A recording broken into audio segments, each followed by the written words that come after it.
We're shifting focus to the second debate. Pakistan is literally in the dark. The country is facing one of its worst electricity outages in months. Karachi is experiencing power cuts going up to 15 hours, while Lahore is without power for nearly 12 hours. This has resulted in the government taking drastic measures, such as announcing that markets across the country will shut down at 8:30 p.m., wedding halls to be closed after 10 p.m. in Islamabad, and a 5-day work week for public offices and educational institutions. The outage is the second major grid failure in 3 months and adds to the blackouts that Pakistan's nearly 220 million people are suffering almost on a daily basis. Now, Pakistan's economy is already in dire straits. Over 8,000 containers of essential items are stuck at seaports due to non-payment of dues. Pakistan's inflation in December 2022, that is last year, was 24.5%. Pakistan's Prime Minister Shehbaz Sharif also urged UAE to grant the country a loan of $1 billion. The big question is Pakistan's future now uncertain?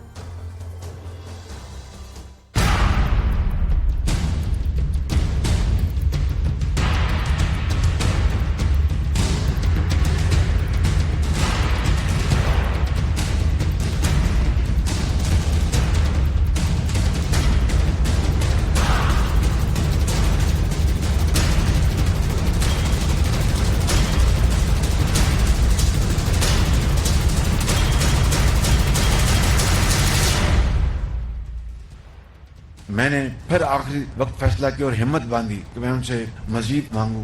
तो मैंने कहा कि जनाब मेरे आप बड़े भाई हैं और मुझे बड़ी शर्म आ रही है, लेकिन मजबूरी है, हमारे मामलात जो माली मामलात जो हैं आप जानते हैं, आप मुझे $1 अरब और दे दें।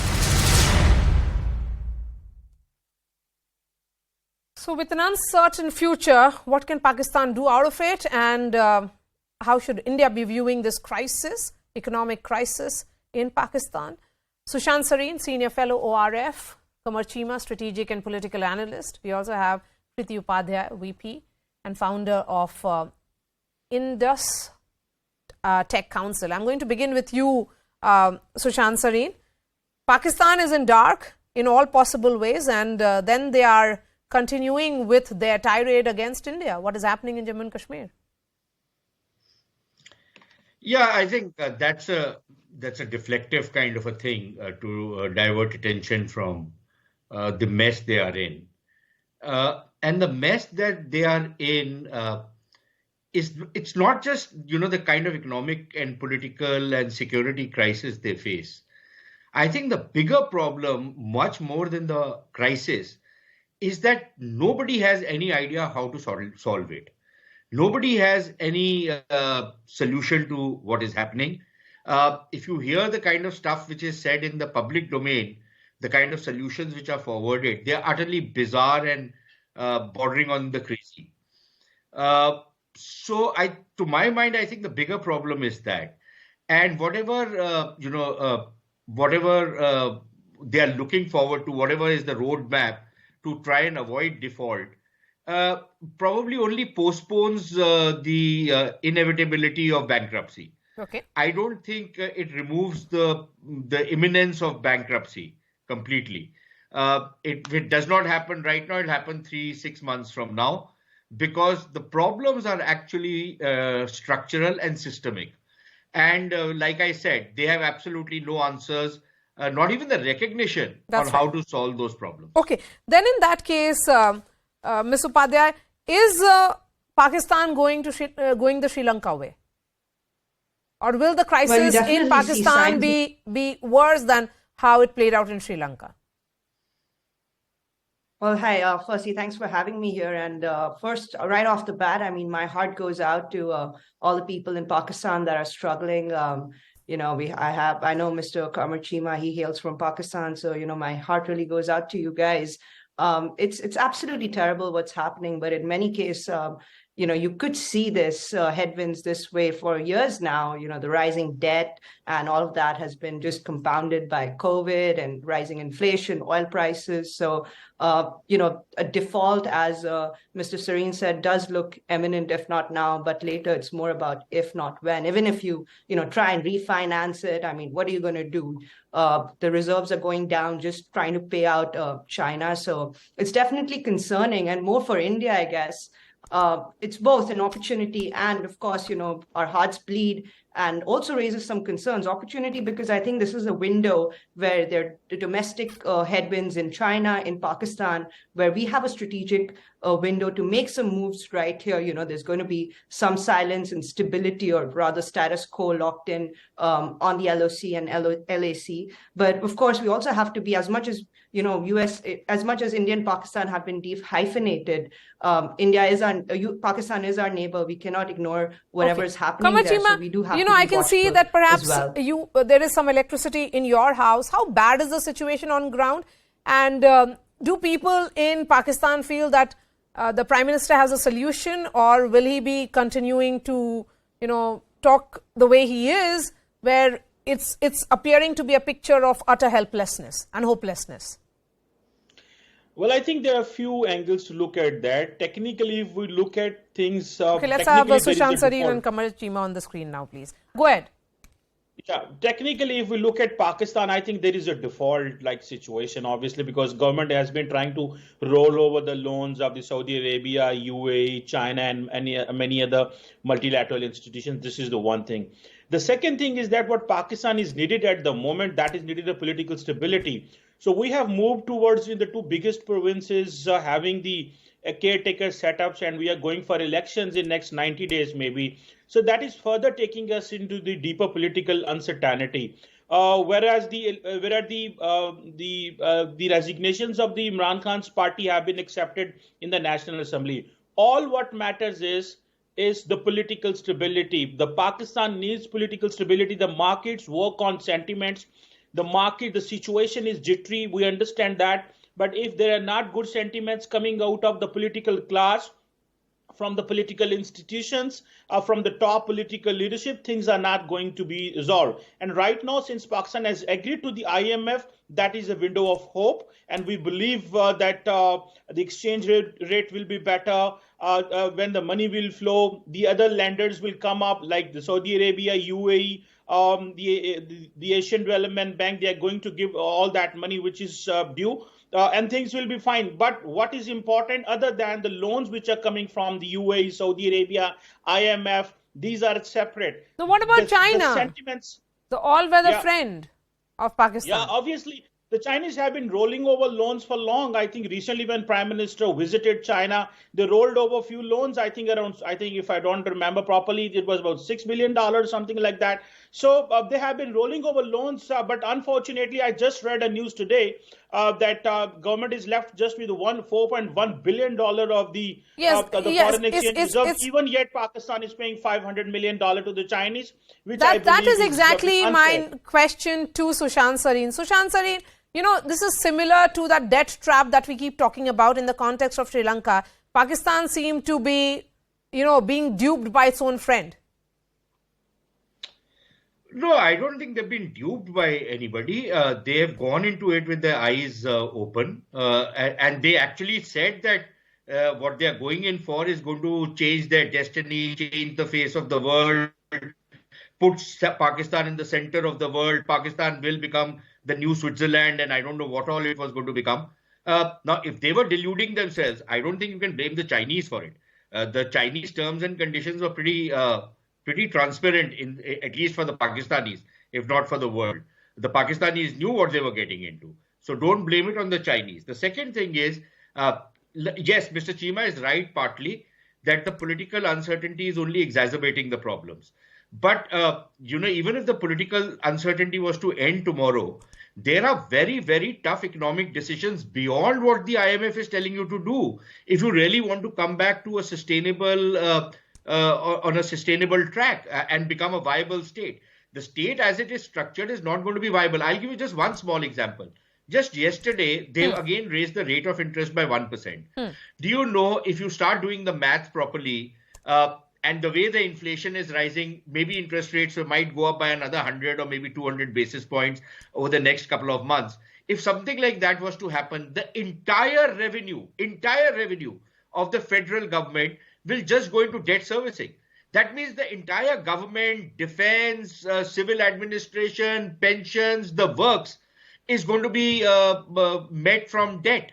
So if that is not a debt trap situation, what is? And if you go in for debt restructuring, then, it's virtually like a default. But let me just say one thing, because I think Ms. Upadhyay has provoked me on this. I'm not shedding any tears for anybody. I don't think I need to, because I've not got any love coming from the other side. I've only got terrorism and hatred and what have you. So frankly, I'm not shedding any tears. Okay, Kamar Chima is smiling on that as well. So he is neither, accepting those tears. The women either. have always a better heart. Huh? The women have always good heart as compared to men. Okay. Kriti, the point being made by Sushant Sareen is on the larger issue of the axis that we saw, and also that Pakistan should have seen this coming. They went into that arrangement with China with an open eye, but just look at the power crisis and how dark it looks for Pakistan. Malls, markets, hotels, restaurants, they have to close by 8:30 p.m. The wedding halls by 10 p.m. Government department have been told to reduce consumption by 30%. Half of the street lights to remain switched off. 20% government workforce will be working from home. This is painting a very, very, scary picture. You have to unmute yourself. Kriti, you have to unmute yourself. Okay, we'll try and connect with her in just a bit. Yes, Sushant Sareen. Yeah, the problem with the measures they have taken. Yes. I'll let Ms. Upadhyay speak, but after that, I just want to say upon the measures they have taken. Sure. Just half a minute I'll take. The problem with that is it doesn't solve the problem, it actually increases it. See, much of the power is being produced by what are called the independent power producers. Every independent power producing contract around the world has something called capacity payments built into it. Now, if that company is not generating the amount of electricity, or you're not taking that electricity from that company, you still have to pay a minimum charge. And if you are not if you are shutting down everything after, say, 8 o'clock or 10 o'clock or whatever, you are basically reducing your consumption, but you still have to pay the same amount of money which you are already going to be paying. So I don't know whether these guys actually think things through before they start taking measures, or do they just do it on a knee-jerk kind of a way? I don't know. Their economics doesn't make any sense to me, at least. Kamar Chima, is it making sense to people in Pakistan? Well, obviously, I think things are not good. For example, the government has bought 1,500% more loans in last 22 years. One thing. The second is that in the next fiscal year, the government is just going to pay 4.8 trillion rupees as an interest payment, although government collects somewhere around 6.34 trillion as a total revenue at the Federal Board of Revenue. So I think there are some drastic measures which are needed. The methods needs to be adopted. And let me tell you, other than austerity measures which the government is thinking to take, which normally the Pakistani elite doesn't take, because the Pakistani elite has had habit of having a borrowed growth, where the money comes from abroad, but unfortunately over the period of time, the population has increased a lot, that all that money that used to come from abroad, that is not serving the purpose. But I am all sure the people have the capacity, the system has the capacity, things can move in right direction only if the political class and the military and all other stakeholders, they sit together and they decide. But is there a solution inside? Because to expect that a political class, military, everybody will sit across, that's not happening. Well, that's a question. Since former Prime Minister Imran Khan doesn't believe in anyone, and he believes since I'm out of the Prime Minister's office, and until and unless I won't go back, there is no future of Pakistan. That's where the problem is. So what is the future of Pakistan, Kriti? Quick, 30 seconds, and then the final word to Sushant. Not to panic, by the way. Very good future of the panic. Okay. And you must not be worried much. Okay. No, I was just saying that, just these austerity measures are, if anything, they're worse because they're restricting the economy at a time where you really want the economy to function well, have sources of revenue. Secondly, rather than these austerity measures, I think it would make more sense for Pakistan to reduce its military budget, if anything, because that's really where a lot of their spending is going. And then I think future, if there is anything, it's just bootstrapping, taking some hard calls like reducing, actually making measures to reduce your debt, going to the pathway of reforms. I mean, you'll be surprised, 1991, Pakistan's economy was doing much better than India's. And India took the path of reforms. Pakistan took the path of terrorism and all of that we know. And that really derailed it. So, reforms is all that can solve Pakistan, having good political will and stability. But, as much as it almost looks like that we are looking at a utopian situation there, Sushant Sareen. Yeah, that's right. I think what you mean is a dystopian situation, not a utopian situation. Okay. But what Qamar Cheema is saying is basically he is mouthing what Imran Khan used to say, "Ghabrana nahi hai." But I think the single most important takeaway from me, from everything Mr. Cheema has said, if at this stage, at the kind of crisis you are in, you are still talking about, we all need to sit together and work out something, number one. Number two, we need unity. The moment somebody tells me this, we need unity, I switch off, because that means that they've run out of ideas. They have absolutely no idea on what to do because they don't have a plan of action. They don't have a roadmap of action. So that is the only time when politicians will tell you, we need unity, we all need to get together. And that is where Pakistan is at. Qamar Cheema, since you are from Pakistan and we are discussing the concerns that everybody perhaps has now because of the situation that people in Pakistan are in, would you say that there is lack of political will? Well, I believe, first of all, as Kriti was mentioning, I think Pakistan's the challenges are there, but we just cannot go for downsizing our military or reduce the defense budget, one thing. The second thing is that what Mr. Sushant Sareen is saying, because we have a belligerent neighbor like India. So what Sushant Sareen is saying that, they don't have an option. There are so many options. The only option Pakistan which is needed is that the political class need to sit together.